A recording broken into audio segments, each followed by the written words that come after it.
Today we're going to talk about 10 crazy, bonkers old horror movies for you to check out or possibly avoid. You see, what happened is I recently realized I have accumulated so many crazy looking old horror movies in my physical media collection that I've never seen, blind buys, and I thought, you know what, I should probably do something about that. So what I did is I took 10 off my shelf, built a stack, watched through them all, and today I'm going to rank them for you from my least favorite to my favorite. All these movies are crazy, but are they recommendations?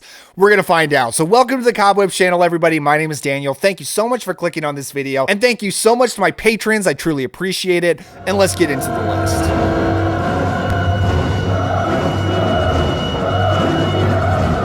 Frostbiter, Wrath of the Wendigo from 1995. Starts off with a couple of redneck hunters out in the woods who, through an act of stupidity, break through a sacred circle, and that unleashes the power of the Wendigo. Yes, this sounds like a pretty ambitious film, but this is a super low budget production. The director, Tom Chaney, calls himself a guerrilla filmmaker, and he made this over the span of like 4 or 5 years, just scrounging together some money whenever he could to buy some film, to buy whatever he needs, get the actors back together, film a little bit more bit by bit. And even though that was all going on in the 80s, this didn't even get a release until 1995 when Troma put it out. So you got to give a ton of respect to it. He was really inspired by Sam Raimi and the Evil Dead. You can certainly tell that. A lot of Evil Dead. There's even an Evil Dead poster on the wall in a cabin in this at one point. But you just got tons of monsters in here. Demons and witches and cannibals and chilly monsters, and of course a Wendigo. It's not for a lack of stuff happening that this movie falls at the bottom of the list, but the tone is so insane. I was kind of charmed by the tone of it at first, but it did wear thin. At a certain point, the movie became a little bit of an endurance test, much because of the soundtrack. The soundtrack is a ton of music, a lot of strange music, a lot of 80s rock, and it's blasting over the majority of the movie, and it's battling with the actors for supremacy. Sometimes you can't even hear what the actors are saying because the music is blasting so hard. It is the most bonkers choice in the whole movie, but it did kind of save itself in the third act when the Wendigo shows up. It is a full-on stop-motion creation, super cheap. I mean, it almost looks like a character from Gumby shows up.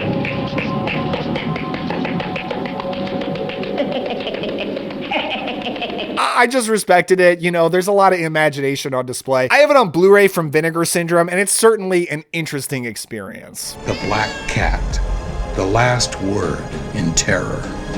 The Black Cat from 1989. So this is about two couples that are trying to bring a horror film that they've written into production. But while they're doing this, the evil witch that their film is about manifests in real life and starts to terrorize them, particularly the lead actress who is set to play her on screen. So the interesting thing about this movie is really how it was originally developed. It was developed by Daria Nicolodi, who was the wife of Dario Argento, and she wrote it to be the third chapter in Dario Argento's Three Mothers trilogy. It wasn't a trilogy at this point. There was just Suspiria and Inferno, but Luigi Cozzi was supposed to direct it, not Argento. But he didn't want to do that to Argento, take over his franchise. He didn't think that was the right thing to do. So he changed this to be more of a tribute to those movies. And the characters in the film actually talk about Suspiria and Inferno and how they're basing their movie on the same source material that he used for those movies. And that's all very interesting for an Italian horror fan like me.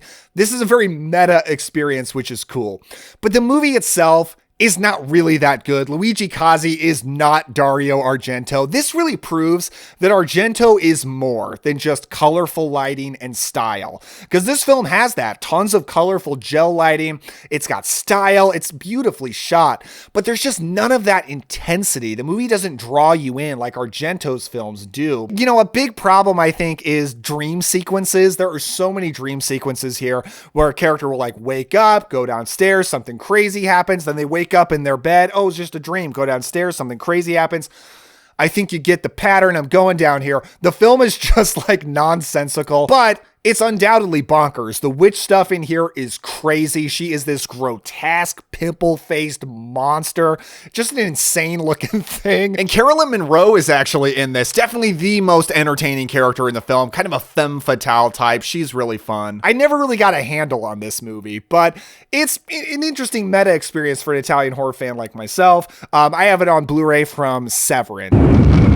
Since the dawn of time, there has existed a cult that worshipped the great Cthulhu. Cthulhu Mansion from 1995 is about some criminals who steal some drugs at an amusement park and escape the premises by taking over the car of a magician and his daughter.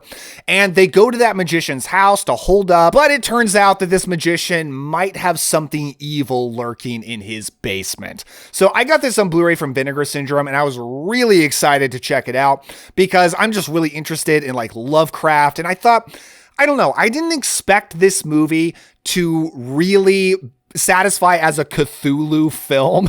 I wasn't really expecting to see Cthulhu in this. I mean, it's this 90s Spanish horror film. It's directed by Juan Picor Simon, I believe is how it's pronounced. He's the guy that made Pieces and Slugs, both fantastic movies, both better, well, fantastic, good B movies, both better than Cthulhu Mansion. Like the director's other films, this definitely looks great, and it's got a good production to it. The atmosphere of this mansion is actually solid. A lot of the film takes place during a thunderstorm, so it's like a good old dark house during a thunderstorm kind of a movie. But undoubtedly, the characters are a drag to spend time with. These criminals, I mean, it's two couples, and the movie really drives home how awful they are. They are all horrible people. Well, except one of the girls who's actually played by Melanie Shatner, William Shatner's daughter. She's like the one who's not horrible out of them. But they're even like playing darts on the magician's dead wife's portrait. I was just watching this movie just thinking, okay, what is going on? What's causing the horror of this? Give me some answers. And it's not until like, I'm not kidding, like the end of the movie where you finally get some answers.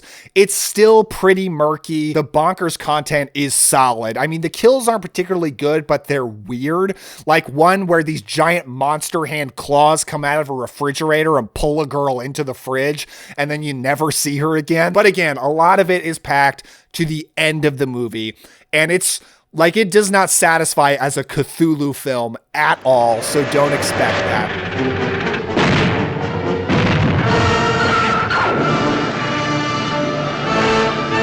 The Giant Claw from 1957 is basically about the military trying to solve the problem of a giant alien bird that is discovered on Earth and is flying around killing people.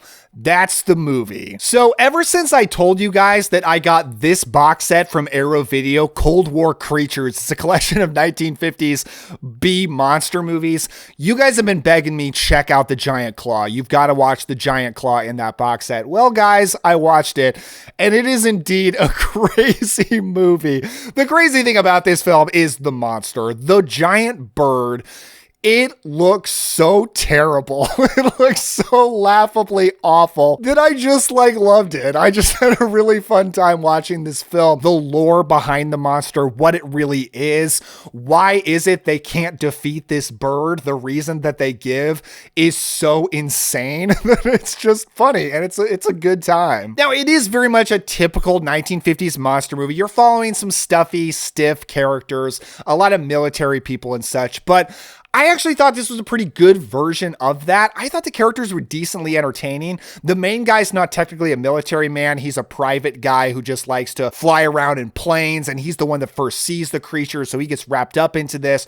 He's got a bit of a romance in here that was just corny enough to work for me. You know, they've got this one scene where they start flirting with each other. Oh, the line of poetry was from Shakespeare.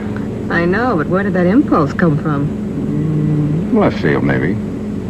I like baseball.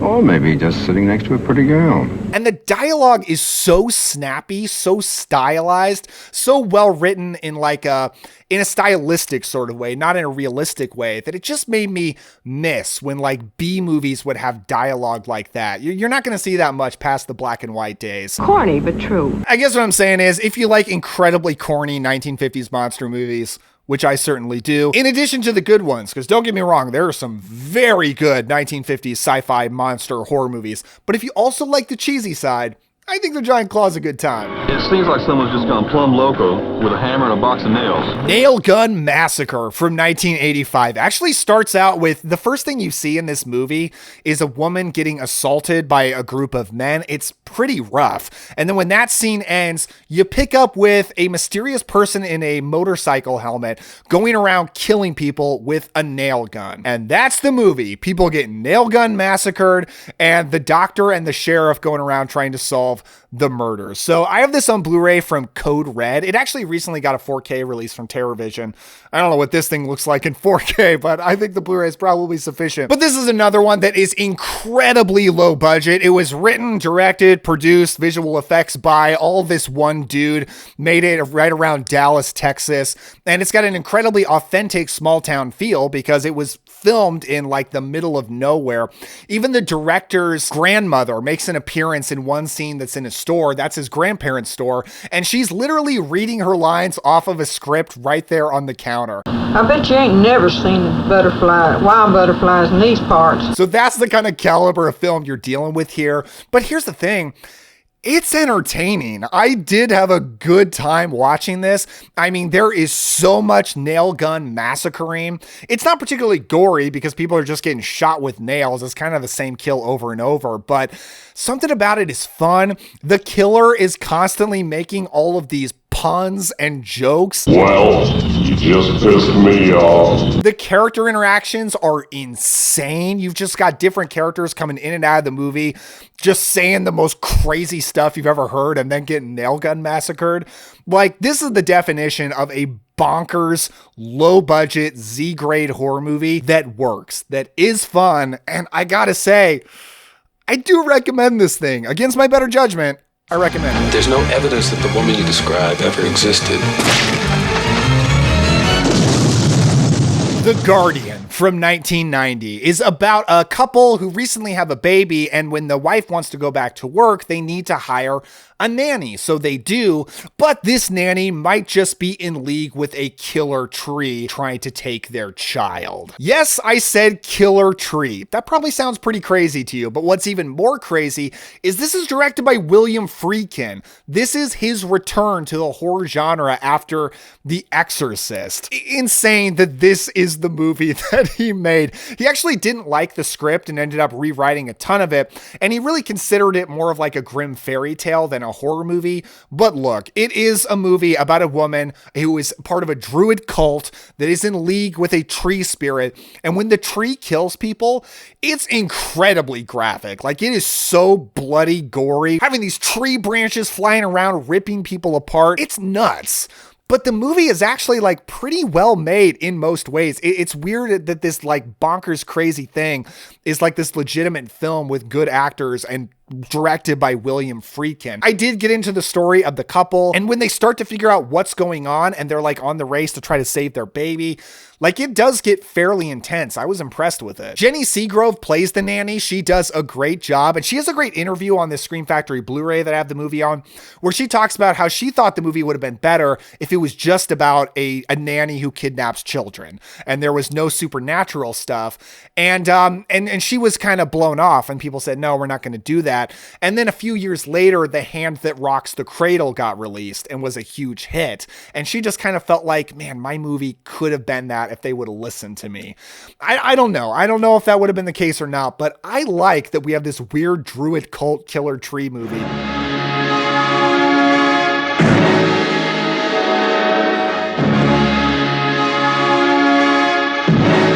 Srigala, or translated to Wolf, from 1981, is basically considered an Indonesian Friday the 13th ripoff. However, I think ripoff is a little bit strong. The story is basically about these guys who go to this lake to try to recover some buried treasure that's buried in the lake. And then a couple of girls and this goofy guy show up to go camping and go swimming, and it kind of throws a wrench in their plans.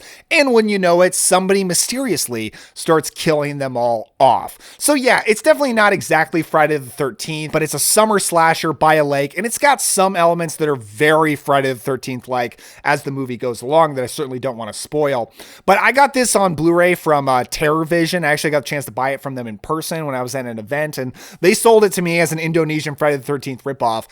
But I really enjoyed this film. Like, I gotta say, I think it's legitimately good. Like, if you like 1980s slashers, this is just a good, cozy 1980s slasher film with likable characters. I thought they were fun. I thought the actors were pretty solid. I like the setting of out in the woods by this lake. It's got a really just classic summer slasher kind of feel. The kills are good. They're certainly not great. Actually, whenever you see the aftermath of the bodies when people find them, that's a lot more bloody and grisly than the kills themselves. Kind of like Halloween 2018. I thought the same thing about Halloween 2018. But then, because it's an Indonesian film, it's just got these weird flourishes throughout it that you're not necessarily going to see in an American movie. Not musical numbers like a Bollywood film or something like that. But there is a point where a girl calls another girl a slut, and when you think they're about to have a fight, they actually launch into a full-on martial arts battle. It's not particularly great martial arts, but still, you're not going to see that in a Western film. So I thought that was really fun. As a fan of 80s slashers, as a fan of Friday the 13th, I really enjoyed this riff on the genre from Indonesia. Srigala is a good time. They began in the water. They're not human, but they hunt human women. Humanoids from the deep. Humanoids from the Deep from 1980. After a new cannery introduces scientifically augmented salmon to a seaside town in the Pacific Northwest, a species of mysteriously mutated sea creatures begin killing the men and assaulting the women. So this is one of those classic 1980s Roger Corman monster movies that, I had just never seen until now. I watched it in the Scream Factory Blu-ray here.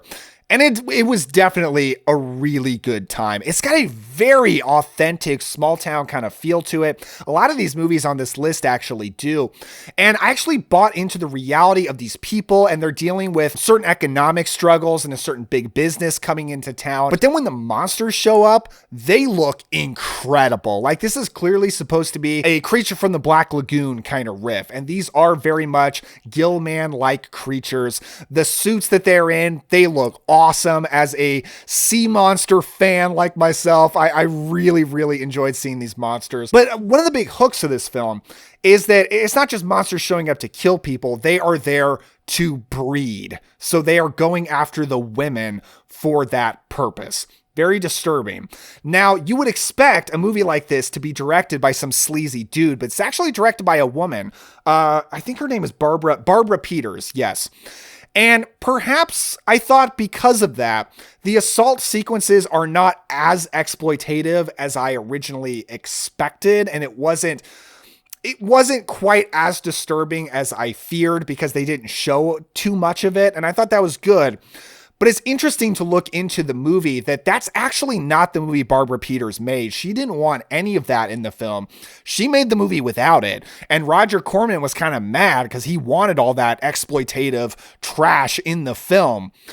And he got another guy to reshoot some sequences to get more of that in there and didn't tell her about it. And then when it came to the premiere, a lot of the women didn't know about this and were very upset about it. Barbara Peters kind of disowned this movie because of that. She was very upset. But it is like a really satisfying monster movie. I got to admit, there's a sequence at a carnival by the end where I couldn't believe how big the movie got. Just a huge attack sequence of all these creatures. So it's certainly satisfying in the ways that a crazy 80s monster movie should be. What game is it? It's not a game. Witch Story. Witch Story from 1989 is about two siblings who take some friends on a trip to check out a house that they had just inherited. But what they don't know is the house is haunted by demons and the ghost of a woman who was burned at the stake as a witch. So this is actually a 4K release that I blind bought from Vinegar Syndrome, like just insanely cool packaging. And I gotta say, when I blind buy a crazy looking 80s teen horror movie from Vinegar Syndrome, what I am hoping to get is Witch Story. This is what I want. Like, this movie is so satisfying if you just want to watch a really dumb, ridiculous 80s teen horror movie. Witch Story gave me everything I was looking for. Now, there are so many characters in this thing, all these teenagers who come down to this house, And you can't, like, if you were trying to parody a dumb 80s horror movie, you couldn't make up stereotypes so stupid. You could not make up lines so ridiculous. Eating is the greatest thing in life without taking your pants off. Yeah, like you've ever taken them off, fatso. It is so hilariously, like, offensive and dumb. I just keep saying stupid and dumb. I'm sorry. It was so much fun. I was just like dying with laughter. And I'm normally not like a so bad it's good kind of guy. And that's not even what I mean, because I don't think this movie's supposed to be taken seriously. I think it's supposed to be a funny, ridiculous horror film. The bonkers content is through the roof. You've got a lot of insane sequences of supernatural horror, gruesome kills. You know, some of the kids are getting possessed, and there's an amazing sequence that's actually kind of shown on this. Yeah, there's like a slip box and a slip cover with this. It's crazy. Where this girl like bursts out of the water with a chainsaw to kill this guy. It's like a beautifully filmed sequence and just so insane. And I know I probably sound like I'm overselling this, but let me just tell you, this is not a great film, but if you want a ridiculous, laugh at it, crazy good time 80s horror film, which story is going to deliver in spades? This was the night of the crawling terror. Squirm from 1976 takes place in a town where a violent electrical storm topples power lines into the rain-soaked earth that is home to an aggressive breed of worms. The high voltage causes the worms to mutate into larger, hostile hordes of man-eating creatures that want to feed on the residents of this small town. So of all the movies we're talking about here, I think there's no doubt, pound for pound, the best movie we're discussing is Squirm. I got this on Blu-ray from Kino Cult. It's a new line that Kino Lorber's doing. And this is actually directed by Jeff Lieberman, who made a great slasher film called Just Before Dawn and made Satan's Little Helper in the 2000s. And he made this after he read about an experiment where people used electricity to get worms up out of the ground. And that was the genesis of the idea to have a town get absolutely overrun by worms. This is another one that is like very convincing on taking place in a very authentic, small, southern town. Feels very, very southern. Jeff Lieberman even used some of the locals of the town in the movie, and it's never in a bad way. Like, they just feel super authentic. So I loved the setting of this film. I really like the characters. You've got this nerdy guy who's coming into town because he met this cute Southern Belle girl and he's going there to see her. And they have this cute little romance in there. And I liked him as a lead character. But the worm action is insane. You could not ask for a worm horror movie with crazier stuff than Squirm has. And the craziest part of all is this movie is rated PG. The 70s version of PG, I guess, like Jaws is rated PG, because I never would have guessed this was a PG film, because it just got some gruesome stuff. There is one guy who gets attacked by the worms. They crawl under his skin and he becomes like this monster driven crazy by this, a worm infested person attacking people. I'm telling you, like, if you want a worm horror movie, like, you couldn't ask for more. Like, the pulsating ground just covered in worms everywhere. It's gross, is what I'm trying to say. It's gross, but it's effective. It's fun. It's creepy. The actors, the characters are good. It's my top bonkers horror recommendation for the list. So that's what I got for you, but what are some other bonkers horror films that you want to recommend? Let me know down in the comments below, and if you want to hang out with me more, you can check out this video right up here or this playlist of a lot of other horror recommendations that I've done. Hit the like and subscribe button if you haven't yet. Thank you for watching, and I will see you next time.